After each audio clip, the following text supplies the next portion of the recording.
Republican state ટેનેસીમાં ગુજરાતીઓની ખાસી વસ્તી છે અને તેમાં હજારો લોકો એવા પણ છે કે જેમની પાસે કોઈ સ્ટેટસ નથી.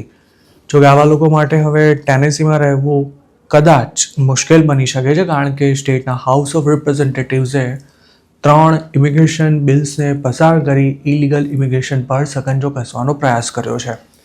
જે 3 બિલ પાસ કરવામાં આવ્યા છે તેમાં સ્ટુડન્ટનું ઇમિગ્રેશન ટ્રેક કરવા ઉપરાંત અનડોક્યુમેન્ટેડ વ્યક્તિ માટે ટેનેસીમાં પ્રવેશ કરવાને ક્રાઇમ ગણવાની સાથે લોકલ અને સ્ટેટ ગવર્મેન્ટ માટે કર્મચારીઓનું સિટીઝનશિપ સ્ટેટસ વેરીફાઈ કરવાનો સમાવેશ થાય છે. રાજ્યના રિપબ્લિકન પ્રતિનિધિઓનું કહેવું છે કે આ 3 બિલ્સ વ્હાઇટ હાઉસની મદદથી તૈયાર કરવામાં આવ્યા છે. આ બિલ્સને કાયદાનું સ્વરૂપ મળવામાં હજુ પણ ઘણો સમય લાગી શકે છે અને તેને કોર્ટમાં ચેલેન્જ કરવામાં આવે તેવી પણ શક્યતા છે. સોમવારના રોજ પસાર કરાયેલા આ 3 બિલમાંથી સ્ટુડન્ટ્સનું ઇમિગ્રેશન સ્ટેટસ ચેક કરવા અંગેના બિલની જો વાત કરીએ તો તેની જોગવાઈ અનુસાર દરેક સરકારી સ્કૂલે સ્ટુડન્ટ્સનું ઇમિગ્રેશન સ્ટેટસ ટ્રેક કરી તેની માહિતી ટેનેસી ડિપાર્ટમેન્ટ ઓફ એજ્યુકેશનને આપવી પડશે.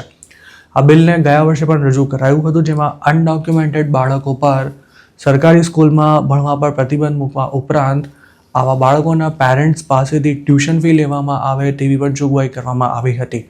આ દરખાસ્તની સામે ટેનેસીમાં જોરદાર વિરોધ પણ ફાટી નીકળ્યો છે અને વિરોધ કરનારામાં ડેમોક્રેટ્સની સાથે અમુક રિપબ્લિકન્સનો પણ સમાવેશ થાય છે.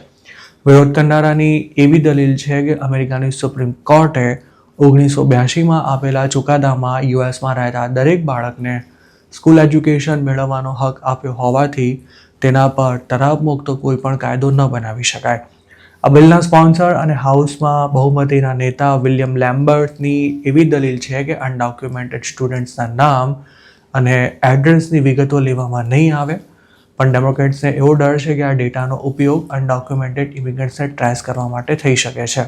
આ સિવાય બીજું જે બિલ પસાર કરવામાં આવ્યું છે તેમાં અનડોક્યુમેન્ટેડ ઇમિગ્રન્ટ્સ જો ટેનેસીમાં એન્ટ્રી કરે તો તે ગુનો ગણાશે તેવી જોગવાઈ છે. આ બિલ અનુસાર 18 વર્ષથી વધુ ઉંમર ધરાવતી કોઈપણ વ્યક્તિ પર આ પ્રસ્તાવિત કાયદો લાગુ પડશે અને તેનો ભંગ કરનારા પર ક્લાસ એ મિસડિમિનર ચાર્જ લગાવીને કાર્યવાહી કરાશે. ટેનેસીના કાયદા અનુસાર ક્લાસ એ મિસડિમિનરના ચાર્જમાં ગુનો સાબિત થવા પર 1 વર્ષ સુધીની જેલ અને $2,500નો દંડ અથવા બંને થઈ શકે છે.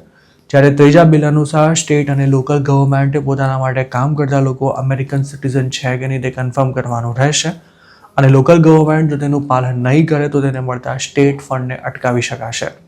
આ બિલ્સ આગામી દિવસોમાં સેનેટ કમિટી સમક્ષ રજૂ કરવામાં આવશે અને તેની મંજૂરી મળ્યા બાદ ગવર્નર તેના પર સાઇન કરશે અને પછી તે કાયદાના સ્વરૂપે અમલમાં આવશે. જોકે અમેરિકાના ઘણા રિપબ્લિકન સ્ટેટ્સ માત્ર ઇલીગલ ઇમિગ્રન્ટ્સને ડરાવવા માટે જ આ પ્રકારના કહેવાતા કડક કાયદા બનાવી ચૂક્યા છે, પણ તેમનો અમલ શરૂ થતાં જ આવા કાયદાને કોર્ટમાં ચેલેન્જ કરવામાં આવતા તેમને મોકૂફ રાખવાની ફરજ પડી હતી. ફ્લોરિડાએ પણ 2025માં આવા અમુક કાયદા બનાવ્યા હતા, પણ કોર્ટે તેને બંધારણની વિરુદ્ધ ગણાવીને રદ કરી નાખ્યા હતા.